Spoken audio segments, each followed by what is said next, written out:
안녕하세요. 초등학 맘의지 저희 화요일에 신문을 시작하겠습니다. 다율이가 제목 한번 읽어줄래? 바다 최고의 고속도로 개통.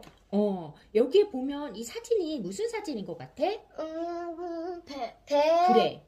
배가 무슨 박스들 싣고 바다에 막고 있는 그림? 그래, 맞아. 이게 수에즈 운하라는 건데, 운하라는 건 뭐냐면 물건을 이동시키는 수로, 그러니까 바닷길도 되고 아니면 이렇게 물길을 인공적으로 만든 거야.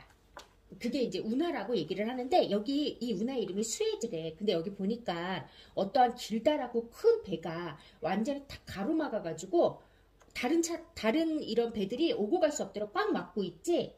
이 수에즈 운하에 사고가 생겼대. 그 얘기를 한번 해볼 건데, 이 수에즈 운하는 언제 개통이 됐냐면 1869년 11월 17일 날 이집트 수에즈 운하는 북쪽의 지중해와 남쪽의 홍해, 그러니까 인도양을 잇는 통로야. 아프리카를 남쪽으로 돌아가는 먼 행로를 크게 단축한 중요한 시설이야. 이 지도에 보면 아까 이거 시작하기 전에 지도를 보여줬었지? 네.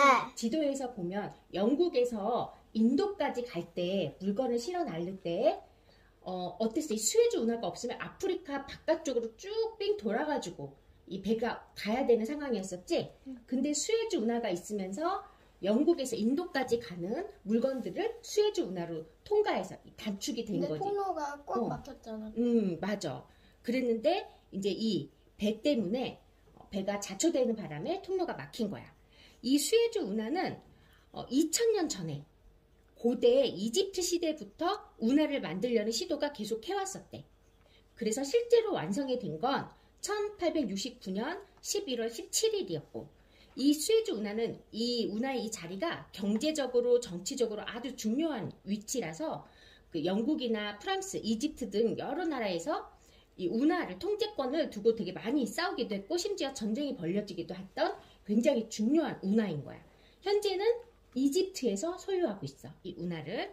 그래서 이 수에즈 운하는 약 한 190km 정도의 거리인데 유럽으로 오가는 상선, 그러니까 물건을 실어 나르는 사고판, 이 상선들이 아프리카 남쪽 끝으로 돌아가는 대신에 지중해를 거쳐서 인도양으로 곧장 오갈 수 있게 해주는 이 길인 거야. 그러니까 굉장히 시간이나 거리를 많이 단축시켜 주는 거지. 그래서 이 얼마큼 단축을 시켰냐면 1만 킬로미터의 이동 거리를 단축시켰고, 이게 한 2주 정도 밖으로 뺑 돌아가는 것보다 수에즈 운하를 통과하면 2주 정도의 시간을 단축시킬 수 있대.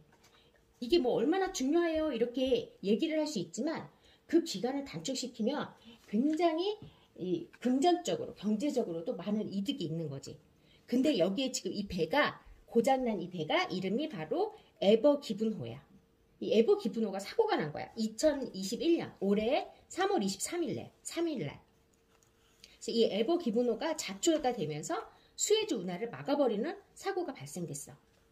이 에버 기분호가 자초가 되고 나서 막은 다음에 6일 후에 이거를 이제 이 배를 치우고 다시 운하를 사용할 수 있었지만, 사실 이렇게 물류가 완전히 정상화 되는 데는 그 이후로 또다시 일주일이 걸린 거야. 그러니까 거의 2주 만에 정상화가 됐다고 봐야 돼. 그래서 이 화물이 이 수에즈 운하가 통째로 이렇게 막아버린 사고로 세계 물류의 10%니까 굉장히 큰 분량이지. 10% 이상이 이 교통체증을 겪으면서 문제가 됐던 거지. 역사상 최대 규모의 운하 봉쇄 사태라고 할 수 있어.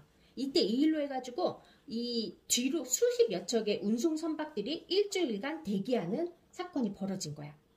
이집트 정부는 이 때문에 시간당 1시간당 4,500억 원의 규모의 물류가 지체됐다고 발표를 했어. 그러니까 어마어마한 거지. 그럼 이렇게 사고가 난 원인은 뭐였을까? 이제 이 사고를 조사하면서 뭐 강한 모래 바람이 불어와서 뭐 배가 제어력을 잃었다.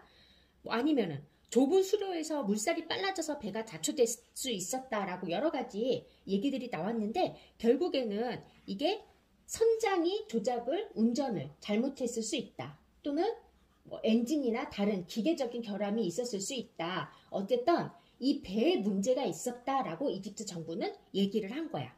뭐 운전이 잘못됐거나.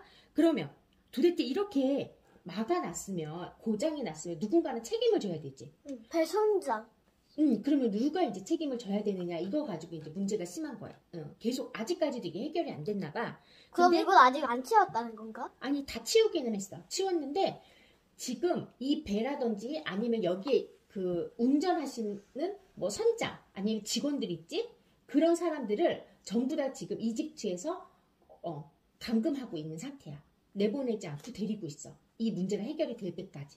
그래서 이집트에서는 뭐라고 했냐면 이 선주, 그러니까 이 배의 소유자 문제이다 라고 얘기를 했어요. 소유자 문제인 거 맞지 않나요?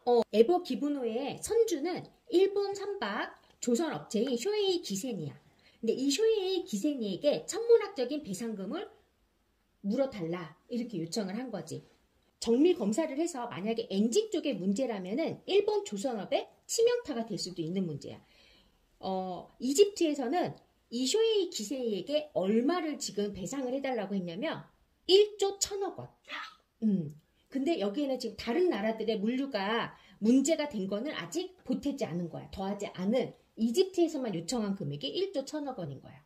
근데 만에 하나 일본이 이 문제를 어물쩍 넘기려고 할 경우에는 직접적으로 손해를 본 이집트 또 선박 모든 다른 업체들까지 해가지고 피해를 입은 나라들이 집단 소송을 걸 수도 있는 상황인 거야. 그래서 일본의 외교적인 이 위상이 지금 추락할 가능성이 많대.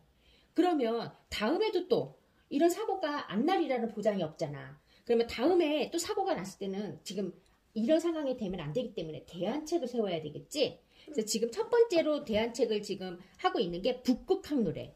북극해를 통과하는 항로. 그러니까 이 북극해를 통과하는 항로 쪽에 이를 뚫자라는 건데 예전에는 빙하가 있어가지고 이게 이쪽 항로를 오갈 수가 없었었대. 근데 지금은 북극 얼음이 지금 지구 온난화 때문에 많이 녹았잖아. 그래서 지금은 오갈 수가 있나 봐. 이제 그래서 여기가 지금 되게 강력한 대안책으로 나오고 있는 건데 문제는 다시 날이 추워지거나 하면 이게 얼음이 꽁꽁 얼어서 이 길도 또 다닐 수 없는 상황이 될 수도 있는 위험이 있대. 그래서 이것도 조금 문제고 또 두 번째 문제는 평화 트랙. 그래서 철길을 놓자. 꼭 이 물길로만 다니지 말고 철도를 놔서 철도로도 이 물건들을 나를 수 있게 하자. 이런 것도 지금 대안으로 떠오르고 있고 이집트 정부는 또 사고가 났던 운하 남쪽을 조금 더 넓히는 확장 공사를 하겠다라고도 밝혔대. 근데 어쨌든 무엇이든 간에 이게 우리나라 요소도 마찬가지였었지. 중국에서만 수입을 하다 보니까 다른 대안책이 없어서 요소 대란이 일어났었지. 우리가 물류 대란도 일어나고 이것처럼 여기도 뭔가의 다른 대안이 없다라는 게 이게 굉장히 위험하다라는 걸 알려준 사건이기도 해. 오늘 그러면 알게 된 거 한 번씩 얘기해볼까? 나유리? 수에즈 운하에서 엄청 큰 에버기브노가 어떤 게 고장 나갖고 수에즈 운하를 못 쓰게 돼서 피해를 딴 나라한테 피해를 입혔다는 건 알았어요. 그랬어? 맞아. 다유리는? 수에즈가 바다를 막아서 바다를 막으면 아프리카를 빙 돌아가야 한다는 걸 알았어요. 그래. 그 수에즈 운하가 막히면 아프리카 남쪽으로 쭉 빙 돌아가야 돼서 굉장히 시간이 오래 걸리지. 그러면 소율이는 이 대안책을 어떻게 했으면 좋을 것 같아? 이집트로만 꼭 가는 통로를 만들지 말고 다른 곳으로도 빠르게 갈 수 있는 통로를 생각해두고 만들어두는 거. 그래, 뭐 북극 항로라든지 평화 트랙이라든지, 그치? 다른 항로를 조금 더 만들어 놔야 되겠다라는 거고, 우리나라도 대안책이 없는 문제들이 있다고 했었잖아. 네, 중국. 수입을 거의 어느 한 나라에만 의존하는 것들, 이런 것들을 수에즈 운하를 교훈 삼아서 대안책을 좀 더 세우고 보완하고 이런 것들이 좀 필요할 것 같아. 자, 오늘도 수고 많았어요. 구독과 좋아요, 알림 설정 꾹꾹 눌러주세요. 큐!